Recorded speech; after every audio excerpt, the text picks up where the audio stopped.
안녕하세요. 말씀과 함께 새롭게 오는 소망의 아침입니다. 연약한 우리가 주님 뜻을 이루는 길은 서로 헌신해 협력하고 옳은 일에 끝까지 함께하는 순종이다라고 엘리자베스 엘리엇은 이야기합니다. 신명기 4장 41절로 49절까지 말씀을 본문으로 하여 하나님의 업이 실현될 약속의 땅과 도피성이라고 하는 주제로 함께 은혜를 나누길 원합니다. 우리는 신명기 4장 32절로 40절을 통해 이스라엘이 하나님으로부터 받은 한없는 은혜를 되새겼습니다. 하나님께서는 애굽에서 이스라엘을 건지시고 전무후무한 이적과 기사로 그들을 인도하셨습니다. 그리고 그 은혜의 목적이 여호와 하나님만을 유일한 하나님으로 신뢰하며 순종하기 위함임을 확인했습니다. 우리의 매일매일의 삶에서 하나님의 백성과 자녀로 받은 은혜를 기억하며 순종의 결단을 삶으로 실천했는지 돌아보아야 합니다. 오늘 본문은 하나님이 주신 그곳을 하나님 나라의 질서를 세우는 은혜의 땅으로 어떻게 적용해야 하는지를 구체적으로 보여줍니다. 첫째, 도피성, 은혜와 공의가 만나는 곳에 대한 말씀입니다. 그때 모세가 요단 이쪽 해돋는 쪽에서 세 성읍을 구별하였다고 말씀합니다. 요단 동편을 차지하게 된 루벤, 갓, 므낫세 반 지파 안에 모세는 세 개의 도피성을 지정합니다. 도피성 제도는 살인의 죄를 짓지 않았으나 실수로 사람을 죽인 자를 보호하기 위한 하나님의 명령이었습니다. 이스라엘 사회 안에서 피해 복수 관습이 만연했기 때문에 이 도피성은 폭력의 악순환을 막고 공의와 자비가 함께 실현되는 장소가 되게 하였습니다. 베셀은 루벤 지파, 길르앗 라못은 갓 지파, 골라는 므낫세 반 지파가 차지한 땅입니다. 이스라엘에게 약속의 땅을 주신 하나님은 이스라엘을 통해 공의와 정의가 실현되는 하나님 나라의 모형으로 만드시길 원하셨습니다. 하나님의 통치로 하나님의 법이 실현되는 약속의 땅으로 세우시기 위해 도피성을 지정하셨습니다. 도피성은 단순한 피난처가 아닙니다. 죄인들에게 은혜의 길을 열어두신 하나님의 따뜻한 배려로 하나님의 자비와 사랑을 누리는 곳입니다. 우리의 교회가 그런 역할을 할 수 있어야 합니다. 그리스도인인 우리들에게서 그런 하나님의 사랑과 자비의 성품이 나타나서 곤고한 이들이 쉼을 얻도록 해야 합니다. 우리에게 주어진 참된 도피성은 바로 예수 그리스도이십니다. 오늘도 우리는 실수와 허물 속에서 그리스도의 십자가로 도피해야 합니다. 둘째, 은혜로 확장된 약속의 땅에 대한 말씀입니다. 모세가 이스라엘 자손에게 선포한 율법은 이러하니라고 말씀합니다. 요단 동편에서 모세는 이스라엘에게 다시 율법을 선포합니다.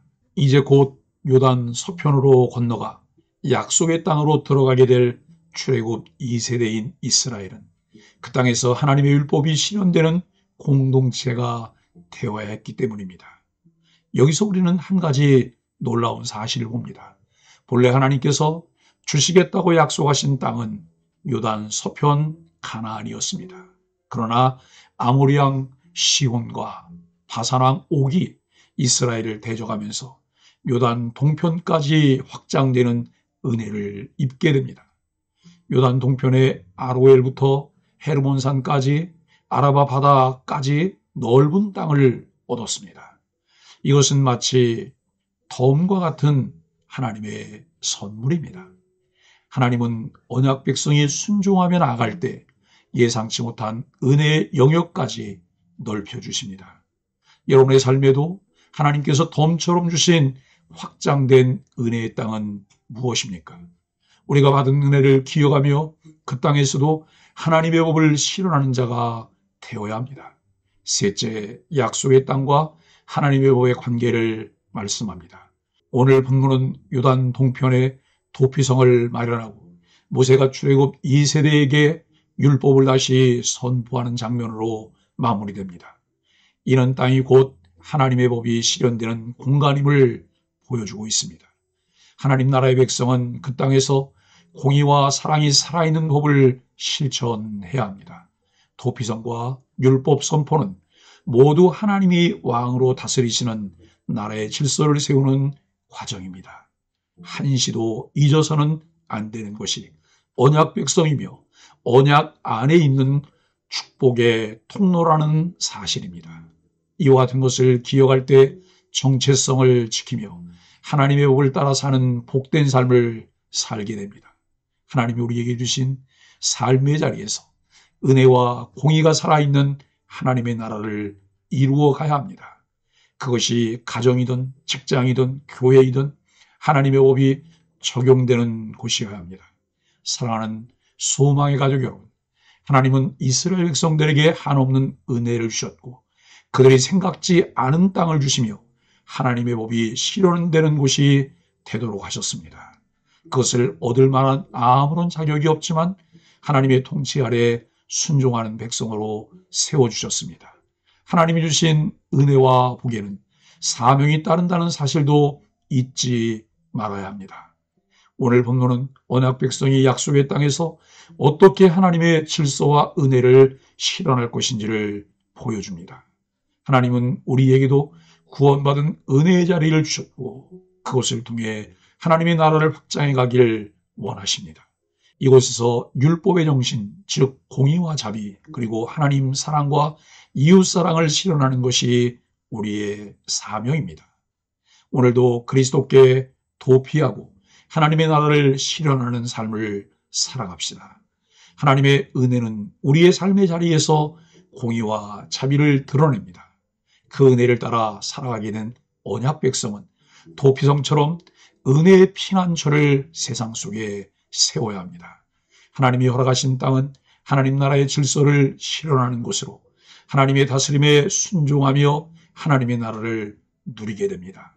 하나님이 약속을 신뢰하며 우리에게 주신 모든 영역에서 하나님의 법을 실현하는 언약 백성으로 살아가는 소망의 가족들이 되길 예수 그리스도의 이름으로 간절히 축복합니다. 함께 기도하겠습니다.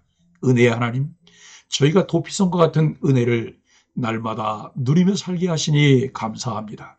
오늘도 주님 주신 땅에서 하나님의 뜻과 법이 실현되는 거룩한 백성으로 살아가게 하여 주옵소서.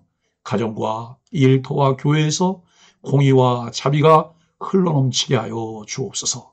예수님의 이름으로 간절히 기도합니다. 아멘.